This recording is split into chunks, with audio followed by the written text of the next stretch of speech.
Good evening friends. बहुत सारे छात्र वेट कर रहे होंगे यूजीसी एनटीए की सिटी इन्फॉर्मेशन और एडमिट कार्ड कब तक आएंगे। तो नेक्स्ट 2-3 डेज़ के अंदर सिटी इन्फॉर्मेशन आने की उम्मीद काफ़ी है। इसके साथ साथ जो डेट है एग्ज़ामिनेशन की वो 25 से 29 के बीच है। और स्पेशली इकोनॉमिक्स का जो पेपर है वो 29 को होगा इवनिंग शिफ्ट में, जो कि 3 बजे से 6 बजे के बीच रहेगा। लास्ट टाइम जिस तरीके से एग्ज़ाम हुआ था, तो एग्ज़ाम ऑनलाइन होता है। एक बार बीच में इस एग्ज़ाम को ऑफलाइन करवाने की कोशिश की गई थी और जिसमें वो काफ़ी कमियों की वजह से एग्ज़ाम सही से नहीं हो पाया। तो दोबारा से फिर ऑनलाइन एग्ज़ाम्स जो है हो रहे हैं और ये 3 घंटे का एग्ज़ाम होता है जिसमें 150 क्वेश्चन होते हैं।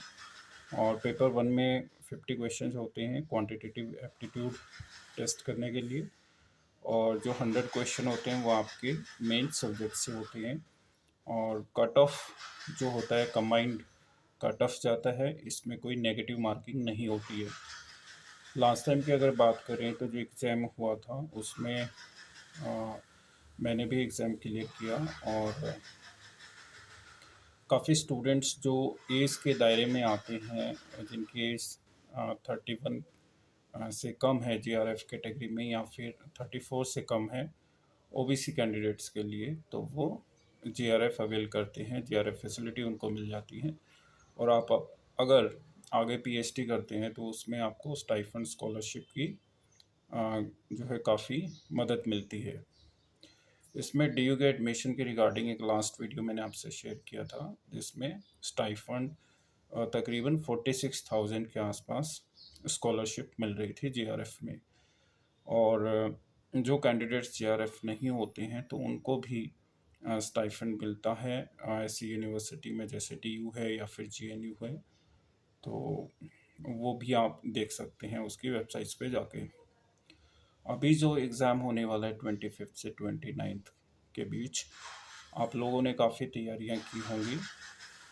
मैं आपको सिर्फ दो एडवाइस देना चाहूँगा। एक तो ये कि एग्ज़ाम में सिर्फ ये आपकी नॉलेज का टेस्ट नहीं है इसमें, और जितना काम माइंड के साथ, जितना पेशेंस के साथ आप इस एग्ज़ाम को देंगे तो उसमें उसका रिजल्ट्स भी आपको काफ़ी पॉजिटिव मिलता है और कट ऑफ को आप क्रॉस कर जाते हैं।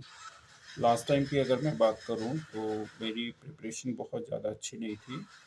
हालांकि लास्ट 2 ईयर्स में मैंने काफ़ी तैयारी की थी, बट जो इस बार का एग्ज़ाम था उसमें मेरी तैयारी बहुत ज़्यादा अच्छी नहीं थी। But still based on my experience, जो पहले का एक्सपीरियंस था उसके बेस पर ही मैंने इस एग्ज़ाम्स को क्वालिफाई किया। तो आप लोग भी कर सकते हैं। और दूसरी बात ये है कि इसमें पेशेंस के साथ साथ जो एक स्ट्रैटेजी है वो आपके पास होनी चाहिए कि आप किस तरीके से एग्ज़ाम्स को अटेम्प्ट करने वाले हैं। काफ़ी क्वेश्चंस आपको देखने को मिलेंगे जो क्वेश्चंस काफ़ी टफ होते हैं और आप उनमें फंस जाते हैं। तो कोशिश करिए कि क्वेश्चंस में टाइम वेस्ट ना करें। अगर आपको कोई क्वेश्चंस टफ लगता है तो आप उसको जो है पास पास ऑन कर सकते हैं। मतलब कि आप उसको टाइम वेस्ट ना करके दूसरे क्वेश्चंस को अटेम्प्ट करें, और अगर लास्ट में टाइम बचता है तो फिर आप दूसरे क्वेश्चंस को अटेम्प्ट कर सकते हैं। और मुझे लगता है कि लास्ट टाइम जो मैंने क्वालिफाई किया था एग्ज़ाम, तो उसका रीज़न भी यही था। नॉल बहुत ज़्यादा आपने अगर पढ़ाई नहीं भी की है तो भी आप अपनी एक अच्छी स्ट्रैटेजी के साथ इस एग्ज़ाम्स को देते हैं तो क्लियर कर सकते हैं। वो क्या हुआ था कि स्टार्टिंग के जो 5 क्वेश्चंस थे डेटा इंटरप्रिटेशंस के, काफ़ी टफ क्वेश्चन थे। और जैसे ABCDE करके कुछ कंपनी थी और उनकी उनके टर्नओवर दे रखा था करीब करोड़ों में। तो ये संख्या काफ़ी मतलब बहुत बड़ी संख्या थी। और उनका जो ईयरली मेंशन कर रखा था कि इस ईयर में इसका इतना जो है टर्नओवर है, सेकेंड ईयर में इतना है, थर्ड में इतना है, इस तरीके से। और उसका ग्राफ दिया हुआ था, तो उस ग्राफ को समझना थोड़ा सा मुश्किल हो रहा था, जिसकी वजह से स्टार्टिंग के मेरे 10 मिनट्स जो हैं उसमें वेस्ट हुए। और क्वेश्चंस का आंसर भी नहीं निकल रहा था, तो मुझे लगा कि शायद टाइम भी वेस्ट हो रहा है और ऊपर से कोई क्वेश्चन भी सही नहीं हुआ। तो ये आपको काफ़ी नेगेटिव कर देता है जब स्टार्टिंग में ही आपके साथ ऐसा हो कि एग्ज़ाम्स आपने स्टार्ट किया और स्टार्टिंग के ही 10 मिनट आप ये स्ट्रगल को फेस कर रहे हैं। बट एक्सपीरियंस के बेस से कह सकते हैं कि जो लास्ट प्रीवियस में मुझे एक्सपीरियंस था एग्ज़ाम्स देने का, उसको ध्यान में रखते हुए मैंने फिर उन एग्ज़ाम क्वेश्चंस को स्किप किया और आगे के क्वेश्चंस जो हैं मैंने फिर डायरेक्ट सर्च किया कि कौन कौन से क्वेश्चंस हैं जो मैं अच्छे से कर सकता हूँ। कुछ क्वेश्चन उसमें रीजनिंग के थे, तो कुछ क्वेश्चंस उसमें जैसे पैसेज से थे। तो पैसेज और रीजनिंग पार्ट जो है काफ़ी मुझे इंटरेस्टिंग लगा, तो वो मैंने पहले सॉल्व किया। और तब तक एक रिदम बन चुका होता है आपका कुछ समय के बाद एग्ज़ाम्स को अटेम्प्ट करने का, और फोकस आपका बन जाता है। तो लास्ट में जाके मेरे पास करीब 16 से 17 मिनट शेष थे, जिसमें मैंने वही क्वेश्चन जो मुझे नहीं आ रहे थे स्टार्टिंग में वो किए और उनके आंसर्स निकले। अगर मैं वो क्वेश्चंस नहीं करता तो शायद मेरा रिजल्ट्स जो है वो अ, इस एग्ज़ाम्स में फ़ेल हो जाता। तो हिम्मत नहीं हारनी है आपको। जो टोटल 3 आवर्स का टाइम है उसको सही से मैनेज करते हुए चलें। जो क्वेश्चंस आपको नहीं आते उनको छोड़ दें, और जो क्वेश्चंस आपको आते हैं उनको आप जो है, जो भी ऑप्शंस आपको लग रहा है बी है, सी है, ए है या डी है, तो आप भरते हुए चलिए और बहुत ज़्यादा टाइम वेस्ट ना करें। जिन क्वेश्चंस को आपको आता है उन क्वेश्चंस को सिर्फ 3-4 सेकंड के अंदर आप जो है उनमें ABCD ऑप्शंस चूज़ कर लें, और जो क्वेश्चन नहीं आते हैं उन पे टाइम बिल्कुल भी वेस्ट ना करें। इससे क्या होगा कि लास्ट में आपके पास कुछ समय शेष रहेगा जिसमें आप वो क्वेश्चंस कर सकते हैं जो आप कर सकते थे, अगर समय ना रहते कई बार वो हमसे नहीं हो पाते हैं, तो फिर आप उन क्वेश्चंस की कोशिश कीजिए जो आप कर सकते हैं मगर स्टार्टिंग में आपसे नहीं हो पा रहे थे। तो ऐसे करके आप अपना स्कोर अच्छा कर सकते हैं। एंड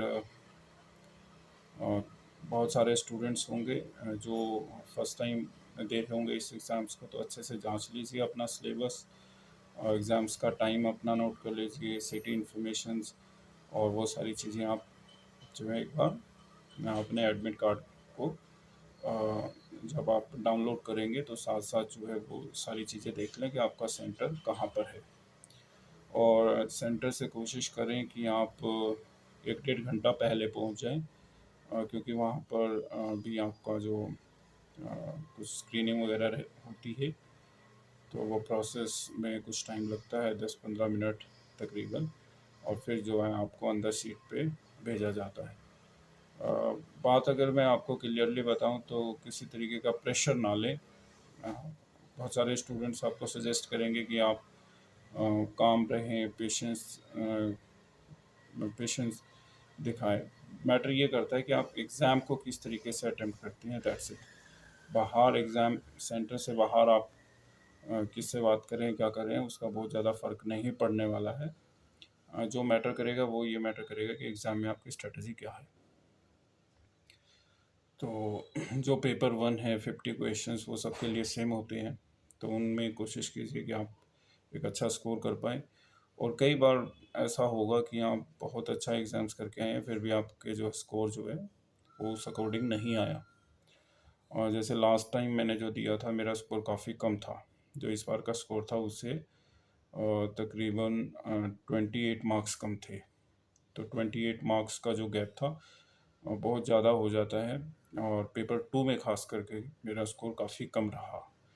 और पेपर 1 में लगभग जब भी मैंने एग्ज़ाम्स दिया है तो लगभग सेम सा ही, मतलब कभी 2-4 मार्क्स ऊपर आ जाते हैं तो कभी 2-4 मार्क्स नीचे चले जाते हैं।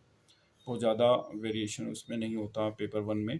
मगर पेपर 2 में ख़ासा मैंने ये देखा ख़ासकर से कि पेपर 2 में बहुत जो है आप अच्छा भी करके कई बार आते हैं तो भी वो स्कोर आपका नहीं आ पाता है, क्योंकि बहुत ज़्यादा डोल्ड्रम वाली स्टेट होती है कि आप 100% दावे के साथ नहीं कह सकते कि इसका यही आंसर होगा। तो आंसर्स जो हैं, तो आपको लगेगा कि बी आंसर है मगर उसका एक्चुअल में आंसर सी था। तो इस तरीके से कई बार गेस वर्क जो हम करते हैं वो भी गलत हो जाता है, और जिसको हम कह सकते हैं कि भाग्य किस्मत जब अच्छी नहीं होती है तो इस तरीके से आप आपके जो है स्कोर आपको करने में काफ़ी दिक्कतें होंगी। और अगर आपका स्कोर अच्छा भी नहीं आता है तो आप खुद को गिल्टी मत समझिए। कई बार ऐसा होगा कि आपका स्कोर, आपकी प्रिपरेशन अच्छी थी मगर आपका स्कोर नहीं आया, और ऐसा एक बार नहीं हो सकता है, 2-3 बार भी ऐसा हो कि आपका स्कोर अच्छा नहीं आ रहा है, मगर आपकी प्रिपरेशन हर बार जो है पहले से बेटर आप तैयारी करके जा रहे हैं। मगर लास्टली जो है आपका स्कोर उस अकॉर्डिंग ज़रूर आएगा जिस अकॉर्डिंग आपकी प्रिपरेशन है। ऐसा ही मेरे साथ हुआ, काफ़ी अटेम्प्ट देने के बाद जो है मुझे सफलता मिली है, तो मैं ये भरोसे के साथ कह सकता हूँ कि जब मुझे लगता था कि मेरा एग्ज़ाम इस बार क्लियर हो जाएगा, उस बार नहीं हुआ। तो कई बार आपके प्रिपरेशन के अकॉर्डिंग आपके रिजल्ट्स नहीं आते हैं, और डिपेंड करता है कि पेपर किस तरीके का है, किस तरीके के क्वेश्चंस पूछे हैं और किस माइंडसेट के साथ आप उनको अटेम्प्ट कर रहे हैं और क्या स्ट्रेटेजी आपकी है। हर बार आपकी स्ट्रेटेजी चेंज होगी, क्योंकि एग्ज़ाम्स में कभी कभी कभार आपको डेटा इंटरप्रिटेशन ज़्यादा देखने को मिल सकते हैं, या कंप्यूटर के क्वेश्चंस ज़्यादा हों, या फिर हो सकता है मैथ और रीजनिंग के क्वेश्चंस ज़्यादा पूछ ले। तो इस तरीके से एग्ज़ाम का आपको कभी आइडिया नहीं रहेगा पहले से कि इसमें किस तरीके के क्वेश्चंस आने वाले हैं। एक बार तो हिस्ट्री के, एंशिएंट हिस्ट्री के क्वेश्चंस काफ़ी पूछ लिए थे पेपर 1 में। तो ये चीज़ें जो है इनके लिए पहले से ही प्रिपेयर होकर के आप रहिए, और मैं दुआ करता हूँ कि आपका इस बार का एग्ज़ाम से अच्छा होगा। 25 से 29 के बीच की डेट है। अच्छे से प्रिपरेशन करके जाएंगे तो आपके रिजल्ट्स ज़रूर आपकी फेवर में होंगे, और फिर पीएचडी करने के लिए आप जा सकते हैं। और जो भी इंडिया में टॉप यूनिवर्सिटी हैं उनमें एडमिशन अगर लेना चाहते हैं तो उनकी वेबसाइट से आप चेक कर सकते हैं कब कब उनके जो है एडमिशन होते हैं। कई यूनिवर्सिटी हैं जो नवंबर दिसंबर में एडमिशन लेती हैं, और बहुत सारी यूनिवर्सिटी हैं जो जिसमें ईयर के अंदर 2 बार जो है एडमिशन प्रोसेस होते हैं। तो आप जो है या तो समर में जब एडमिशन यूनिवर्सिटी लेती है उसमें भी आप फिल कर सकते हैं, या फिर विंटर में भी एक वो आपको ऑप्शन देते हैं कि आप यूनिवर्सिटी में पीएचडी के लिए एडमिशन ले सकते हैं। तो और कोई अगर आपका क्वेश्चन है तो आप कमेंट सेक्शन में ज़रूर पूछिए। Thank you.